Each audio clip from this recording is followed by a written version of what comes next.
며칠 새 하루 신규 확진자 수가 20명대에 머물고 있습니다. 정부는 내일 생활 방역으로 전환할지 여부를 결정하는데요. 전환 기준은 무엇이고 또 어떤 점을 고려해야 하는지 전문가와 함께 짚어보겠습니다. 전병률 대한의학 코로나19 대책위원 나오셨습니다. 어서 오세요. 네, 안녕하세요. 네, 지금 코로나19 신규 확진자 수가 감소하면서 과연 언제쯤 일상으로 복귀할 수 있을지 생각하는 사람들이 늘고 있는데요. 지금 첫 환자가 발생한 지 석 달 만입니다. 네. 일단 지금까지의 상황은 어떻게 분석을 하세요? 네, 일단 1월 20일 첫 환자가 발생한 예. 이후에 이제 내일 모레면은 3개월이 됩니다. 그동안에 이제 어떻게 보면은 K 방역이라고 불릴 정도로 예. 우리의 방역 성과는 상당히 훌륭했다고 판단합니다. 거기에는 기본적으로 성숙된 시민의식, 또 의료진들의 헌신적인 진료 활동, 그리고 혁신적인 여러 가지 방역 활동, 예를 들어서 검사라든지 추적이라든지 치료 이런 부분들이 갖춰졌고요. 또 현재는 이 확진 판정을 받는 환자 수가 예. 4월 5일 이후로부터는 50명 이하, 그리고 지난 5일 전부터는 계속 20명 이하 상태를 유지하고 있습니다. 어떻게 보면은 이제는 좀 안정적인 상황, 진정 국면이 진입을 하고 있다. 이렇게 평가를 내릴 수가 있겠습니다. 예, 정부는 내일 고강도 사회적 거리 두기를 연장할지 아니면 지금 일상과 방역이 조화를 이루는 생활 방역으로 전환할지 여부를 두고 고심을 하고 있는데요. 일단 최근 닷새 연속 20명대에 머물기는 했는데 네. 정부가 앞서 제시한 이 생활 방역 전환 기준은 충족한 상황인 거죠? 네, 일단 정부는 예. 그 기준으로서 일일 환자 50명 이하의 발생, 그리고 감염원을 알 수 없는 그 환자 발생이 5% 이하일 경우, 예. 이제 그럴 경우에 이제 소위 말하는 완화된 사회적 거리두기, 즉 생활 방역 형태로 전환을 하겠다고 이제 발표를 한 바 있습니다. 그러나 현재 상황은 아직까지 이 생활 방역이라는 좀 완화된 거리두기를 하기에는 조금 시기상조가 아닌가 이렇게 생각을 하고 있습니다. 만약에 이러한 상황이 만약에 그 국민들에게 좀 이 뭐랄까요, 좀 이렇게 완화된다는 느낌, 예. 일상생활로 복귀한다는 느낌, 그렇게 되면 긴장의 끈이 풀리는 그런 예. 상황에서 혹시라도 사회적 그 이 환자 발생 확산될 수 있는 가능성을 염두에 두고 있어야 되겠습니다. 예, 지금 다시 양성 판정을 받는 사례가 늘고 있는 것 또한 문제입니다. 네. 지금까지 서울과 원주에서 나왔는데요. 163명이 지금까지 나왔는데 아직 2차 감염은 보고되지가 않았습니다. 지금 절반은 증상이 경미하다고 하는데 재확진의 경우에는 전염력이 그닥 높지는 않은 건가요? 현재까지 그 재확진된 예. 사람들을 통한 2차 감염 사례는 아직까지 한 건도 발표가 되질 않았습니다. 확인이 안 됐습니다. 예. 뿐만 아니라 검체 채취를 해서 이 재양성된 사람 중에서 바이러스가 자랐는지를 지금 검사를 하고 있는데 22건은 현재 검사가 진행 중이고요. 예. 6건은 현재까지 그 바이러스가 전혀 배양이 되질 않았습니다. 아무래도 이 바이러스 자체가 조각의 형태가 있다든지 또는 그 숫자가 아주 작기 때문에 예. 양성은 되었지만 감염력은 낮은 것이 아닌가 이렇게 판단할 수가 있겠습니다. 예, 그런데 재확진 판정을 받은 사람들 가운데 특히 20대의 비율이 높았거든요. 왜 그런 네. 건가요? 네, 아무래도 이제 그 정부에서 예. 환자들을 치료할 때 경증에 포함되는 한 80% 정도는 특별한 약물 치료 없이 이 시간이 경과되는 상황에서 바이러스가 음성이 나오면 격리 해제를 하게 됩니다. 예. 20대의 경우가 아마 이 부분에 속할 것으로 좀 생각이 되는데 그렇기 때문에 그 이 격리 기간 동안에는 안정된 상태에서 면역력을 유지하면서 바이러스가 저하가 되는 것을 확인할 수가 있었는데 반해서 격리 해제가 되게 되면은 아무래도 좀 그 격리됐을 때보다는 여러 가지 활동 면에서 좀 안정적인 면들이 좀 완화가 되지 않을까. 그래서 바이러스가 증식을 하는 것이 아닌가. 이렇게 이제 생각을 할 수가 있고요. 그리고 또 하나 혹시라도 이제 치료가 이루어졌던 부분들에 대해서는 예. 그 항에이즈, 그 에이즈 치료제를 썼던 분들은 예. 그 칼레이트란 약이죠. 그 약물은 이 바이러스의 그 이 증식을 억제하는 효과가 있는데 그 약물이 투여가 중단될 경우에는 다시 바이러스가 억제됐던 그 증식이 예. 활성화되는 그런 또 이 부분들이 있다고 알려져 있습니다. 그런 면에서 이런 바이러스가 증가되는 것이 아닌가 그렇게 이제 추정을 하고 있습니다. 예, 그리고 지금 지역사회에서 산발적인 집단 감염 또한 완전히 사라지지는 않고 있습니다. 이 포천 한성내과에서 투석 중인 외래 환자가 확진 판정을 받았는데요. 그런데 포천시청에 의하면 투석 치료를 받는 환자가 70명이 넘어서 시설 폐쇄가 어렵다고 합니다. 그렇다면 이 같은 경우에는 어떻게 대처를 해야 하나요? 네, 아무래도 이 70명 정도가 예. 되는 이 환자들은 주 3회 정도 투석을 이제 받게 됩니다. 그렇기 때문에 이 시설을 폐쇄하게 되면은 진료를 받을 수가 없는, 즉 건강상에 상당히 위중한 그런 결과가 초래가 됩니다.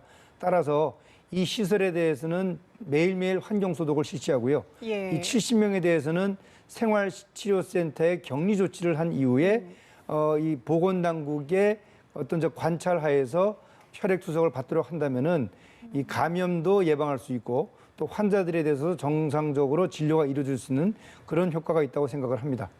예, 이런 가운데 경북 예천에서는 어제까지 총 34명이 확진이 됐습니다. 가족과 친구, 동료, 또 초등학생과 유치원생에 이어서 다시 가족으로 이제 문경과 안동까지 관련 확진 범위가 넓어진 상황인데요. 지금 조용한 전파의 위험성을 좀 감지를 해야 할 것 같아요. 네, 아무래도 9일 날 첫 환자가 발생을 했는데 상당히 빠른 시간 내에 5차 감염까지 이루어졌습니다. 이러한 5차 감염까지 이루어지는 경우를 관찰을 해보면은 소위 말하는 고강도 사회적 거리두기가 완벽하게 실패했다. 그런 결과로 이렇게 지금 빨리 5차 감염까지 발생을 했는데요. 예. 아무래도 우리가 이러한 그 지역사회 감염은 사실상 증상이 없는 경우에도 있을 수 있기 때문에 최소한 접촉을 해야 될, 최대한 접촉을 자제해야지만이 이런 지역사회 확산을 예방할 수가 있다는 점을 이번 예천 사례를 통해서 우리가 인식을 할 수 있게 된 것 같습니다. 예, 이런 가운데 과연 등교 개학이 언제 가능할지 많은 사람들이 궁금해하고 있습니다. 5월 초 얘기가 나오고 있는데요. 그런데 등교 개학 이후에 집단 감염됐던 이제 싱가포르의 사례도 조금 살펴봐야 할 것 같습니다. 교수님의 생각은 어떤가요? 네, 아무래도 이제 학교에서 이 아이들이 아무래도 예. 면역력이 좀 떨어지고 하기 때문에 한 명이라도 환자가 있게 되면은 많은 학생들이 감염이 될 가능성이 있습니다. 따라서 현 상황에서 지역사회 내에서 어떤 환자 발생의 안정적인 상황을 관찰하면서 그리고 또 온라인 수업에 대한 진행 결과를 평가한 이후에 그래도 이 온라인 수업에 대해서 이 소위 말하는 오프라인, 즉 예. 학교에 등교를 해서 수업을 받는 것이 이제는 좀 안전하다라고 판단되는 시점, 예를 들어서 확진 환자가 일일 평균 한 10명 정도 수준이 됐을 때 아이들이 등교를 해서 수업을 받는다면, 그리고 또 학교 당국으로부터 철저한 그런 관리를 받는다면, 그렇다면은 등교가 가능한 그런 시점이 아닌가 생각을 해봅니다. 예, 그리고 지금 전 세계에서 치료제와 또 백신 개발에 사활을 걸고 있습니다. 우리 정부도 오는 6월에 백신 임상 시험을 진행할 예정이라고 하는데요. 혈증 치료를 받은 중증 환자 2명이 완쾌하는 등 효과도 이제 검증이 되고 있습니다. 백신보다 치료제가 먼저 나오겠죠? 네, 아무래도 지금 치료제의 경우에는 새로운 신약을 개발하는 그런 부분이 있고요. 또 기존의 이 약물의 이 소위 말해서 이 효능을 이제 변경하는 그런 형태의 이 신약이 또 고려가 될 수 있습니다. 현재 기일리어드라는 제약회에서 사용하고 있는 이 에볼라 치료제죠. 예. 렘데시비르라는 약. 현재 시카고 대학에서 임상 실험을 하고 있는데 효과가 상당히 좋은 것으로 지금 밝혀져 있습니다. 2상, 3상을 동시에 실시하고 있는데 이런 면에 비추어 봤을 때 치료제 부분에서 이 코로나19에 적용할 수 있는 약물이 조기에 환자들에게 적용 가능하지 않을까 하는 이제 그런 희망적인 기대를 해보게 됩니다. 그렇다면 바로 상용화를 할 수 있는 여건이 되는 건가요? 네, 일단 현재 이 약물이 예. 2상과 3상에서 좋은 효과를 거두고 있기 때문에 미국 FDA라든지 예. 다른 국가의 이 식품의약품안전청의 이런 임상 승인 절차를 예. 밟게 되면은 아무래도 이 코로나19 환자들에게도 조기에 적용될 수 있지 않을까 하는 이제 그런 생각을 가져봅니다. 예, 그리고 전 세계 상황 또한 살펴보겠습니다. 지금 확진자와 사망자는 아직까지는 늘고 있지만 지금 유럽 곳곳에서 봉쇄를 완화하고 있거든요. 미국도 누적 확진자 수가 지금 70만 명, 사망자는 3만 6천 명을 넘어섰지만 일부에서는 경제 활동을 재개하는 모습도 보이고 있어요. 네, 사실 지금 미국의 경우에는 예. 이제 대도시를 중심으로 해서 이 환자 발생 양상이 편편해지는 양상 또는 이제 그 하강하는 양상 이런 것들을 보이고 있습니다. 뉴욕이라든지 뭐 워싱턴 D.C., 볼티모 이런 대도시 지역에서 그런 양상을 보이고 있기 때문에 예. 트럼프 대통령은 정점을 지났다. 그리고 곧 경제 활동을 재개할 수 있는 시점을 우리가 진입하겠다. 이렇게 지금 발표를 하고 있습니다. 예. 이런 면에서 비춰봤을 때 미국은 조만간에 경제 활동을 재개할 수 있는 그런 이 시기를 발표하지 않을까 그렇게 생각을 해보고 있습니다. 예, 그리고 지금 방금 들어온 속보에 따르면요. 코로나19 어제 추가 확진자 수가 18명입니다. 그러니까 0시 기준으로 총 1,653명의 확진자가 발생을 한 건데요. 지금 처음으로 10명대 확진자 수가 나왔어요. 네, 그렇습니다. 계속해서 이제 지금 20명대 지금 나오다가 신규 확진자가 18명 가운데 해외 유입이 9명인 것으로 파악이 됐거든요. 어떻게 분석을 하세요? 네, 아무래도 이렇게 그 지역사회에서의 환자가 감소하는 그 효과는 이 고강도 사회적 거리두기의 효과라고 저는 생각을 합니다. 왜냐하면 접촉을 최소화하는 것들이 결국은 환자 발생을 억제하는 유일한 방법입니다, 지금. 그렇기 때문에 당분간 이런 추세가 계속 유지되기 위해서는 현재와 같은 고강도 사회적 거리두기 진행이 된다면은 앞으로 당분간은 10명 이하 환자도 저희들이 유지할 수 있지 않을까 그렇게 생각을 해봅니다.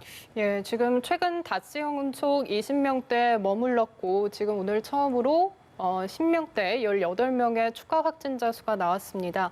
그렇다면 정부가 이젠 아무래도 생활 방역 전환에 조금 더 기울이는 방향으로 고심할 수 있지 않을까 싶거든요. 어떻게 보세요? 네, 일단 환자 수 자체만으로 보게 된다면은 그 생활 방역으로 진입할 수 있는 그런 그 단계에 이르렀다고 볼 수 있겠습니다만 지금 현재 그 1차, 2차 사회적 고강도 사회적 거리두기 효과가 잘 그 좋은 방향으로 나타나고 있지 않습니까? 예. 이런 것들을 계속해서 유지할 수 있는 그런 시점에서 어떻게 보면 그 이 생활 방역으로 빠졌을 때 오히려 다시 또 환자가 증가될 수 있는 예. 그런 가능성이 있기 때문에 제 개인적인 생각으로는 한 2주 정도까지는 좀 더 강화된 그런 사회적 거리두기 활동이 유지가 된다면은 10명 또는 그 이하로도 이 환자 발생을 줄일 수 있는 그런 이 상황으로 우리가 진입할 수 있다. 그렇게 생각을 하고 있습니다. 예, 지금 방금 들어온 속보를 다시 한번 정리해 드리자면 지금 어제 코로나19 추가 확진자가 18명이 발생했습니다. 그래서 0시 기준으로 총 누적 확진자 수는 1,653명인데요. 지금 신규 확진자 18명 가운데 해외 유입이 9명입니다. 경기가 4명, 대구 3명, 충남, 경북 각각 2명의 신규 확진자가 발생을 했는데요. 지금 해외 유입이 9명이 발생을 했어요. 이 부분에 대해서는 지금 어떻게 보세요? 네, 아무래도 그 외국에서 이제 특히 이제 그 미국이나 유럽에서 그 우리 그 한국으로 들어오는 그 유입 인구들이 그 오랫동안 그 지역사회에서 환자가 많았던 그런 그 생활 속에서 노출되어 있었기 때문에 그분들이 아무래도 이제 그 무증상 상태에서 입국했을 가능성이 높습니다. 그렇기 때문에 그 소위 말하는 국경 검역과 또 자가격리 과정에서 증상을 발생해서 확진 판정을 받는 경우인데요. 앞으로도 이 해외 유입을 통한 지속적인 환자 발생 우려가 되고 있기 때문에 방역 당국에서는 특별히 유입 인구들에 대해서 보다 강화된 그런 이 조치가 계속해서 필요할 것으로 생각을 합니다. 예, 지금 58일 만에 10명대 진입을 했습니다. 지금 4월 말에 황금 연휴가 시작이 되는데 앞서 오전에 정세균 국무총리가 사회적 거리두기를 조금 더 지속하고 만약에 황금 연휴에 뭐 여행을 계획한 분들이 있다면 아직은 조금 미뤄달라고 말씀을 해주셨는데요. 여기에 대해서는 어떻게 보세요? 네, 아무래도 예. 이 4월 말에 이 황금 연휴가 지금 있지 않습니까? 그럴 경우에 대규모의 인구 이동이 있게 된다면은 그동안에 우리가 공들여서 이 코로나19 환자들 관리해왔는데 그 차원에서 본다면은 또 새로운 그런 환자가 증가되는 양상이 초래가 될 수가 있습니다. 따라서 우리 국민들이 조금은 좀 힘들다 하더라도 이러한 고강도 사회적 거리두기 3차 만약에 실시가 된다면은 적극 협조를 해줌으로써 코로나19의 상황을 좀 더 조기에 안정적인 상황으로 진입할 수 있도록 협조해 주는 것은 상당히 중요하다. 저는 이제 그렇게 생각을 합니다. 예, 지금 방금 들어온 속보 다시 한번 좀 정리를 해드리면요. 신규 확진자 18명이 발생을 했습니다. 지금 58일 만에 처음으로 10명대 진입을 했고요. 그리고 지금 절반인 9명이 해외 유입이 9명입니다. 그리고 서울, 인천, 강원, 경남 각각 1명의 신규 확진자가 발생을 했고요. 경기가 4명, 대구 3명, 충남, 경북이 각각 2명의 신규 확진자가 발생을 했습니다. 그리고 부산 등 8개 시도에서는 신규 확진자가 발생하지 않았습니다. 그런데 사망자는 2명이 늘면서 총 누적 사망자는 232명이 발생을 했거든요. 지금 사망자는 2명이 늘었습니다. 이 네. 사망자 부분에 있어서는 어떻게 생각을 하세요? 네, 아무래도 이제 그 신규 확진자들이 그 증가되고 또 그렇게 되면서 기존 환자들이 그 입원 기간이 계속 길어지게 되는 또 경우들도 있습니다. 그 입원 기간이 길어지는 경우에는 결국은 중증 환자들이 계속해서 치료를 받고 있다는 얘기가 되죠. 그래서 그런 분들이 어떻게 보면은 호흡곤란 증상이 발생이 돼서 사망에 이르는 경우들이 앞으로 이제 계속해서 발생을 하게 됩니다. 특히 또 고령층의 경우에는 특히 이제 80대 이상 고령층의 경우에는 치명률이 20% 이상을 차지하고 있기 때문에 치명률 관리를 위해서는 고령층에 대한 적극적인 그 이 관리 그리고 치료가 무엇보다도 중요하다고 생각할 수 있겠습니다. 예, 그리고 지금 이웃나라 일본 상황 또한 한번 짚어보겠습니다. 일본의 확진자 수가 사흘 연속 500명을 웃돌고 있거든요. 일본의 의료 체계 붕괴가 시작됐다라는 얘기도 나오고 있더라고요. 네, 사실 그 일본이 의료보험 제도를 유지하고 있으면서 전 세계적으로 가장 많은 병상 수와 또 의료 인력을 갖고 있는 나라 중에 하나입니다. 그렇기 때문에 어떻게 보면은 코로나19를 기존의 의료 체계로 진료한다라는 그런 생각을 갖고 어떻게 보면 소극적인 그런 관리 체계를 유지한 것이 아닌가 생각을 하게 되는데요. 결국은 환자가 증가되면 증가될수록 기존의 병상에서 진료할 수 있는 그 여유 그런 것들이 무너지게 됩니다. 그렇게 되면은 미국이나 이태리와 같은 그런 의료 체계의 붕괴가 예상이 될 수가 있는데 일본의 경우에는 검사도 소극적으로 이루어지고 있고 또 추적 조사도 제대로 이루어지고 있지 않다는 그런 상황이죠. 그렇게 되면 우리가 모르고 있는 소위 말하는 빙산의 일각만 알고 있는 환자들이고 나머지는 상당수가 파악되지 않는 환자들이다.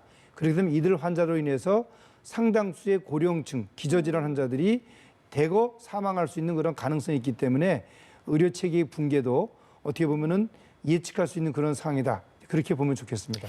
예, 그리고 마지막으로 지금 코로나19의 진원지로 알려졌죠. 지금 중국 후베이성 우한시의 누적 사망자 수가 갑자기 정정이 되면서 50%나 증가해서 논란이 되고 있습니다. 여기에 대해서는 지금 어떻게 보고 계세요? 네, 사실 그 초기부터 우리가 중국의 그런 환자 발표 통계에 대해서 상당히 많은 사람들이 신뢰를 갖지 못했던 것이 사실입니다.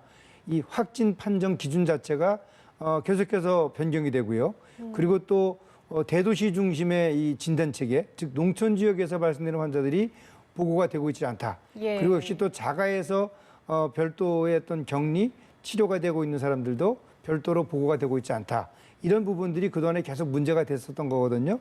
그런 면에서 뒤늦게 우한에서의 환자가 증가되고 있다고 하지만 이 부분 역시도 상당히 적은 수에 불과할 것이다. 그렇게 지금 전문가들은 보고 있는 겁니다. 예, 알겠습니다. 오늘 말씀 여기까지 듣겠습니다. 지금까지 전병률 대한의협 코로나19 대책위원이었습니다. 고맙습니다.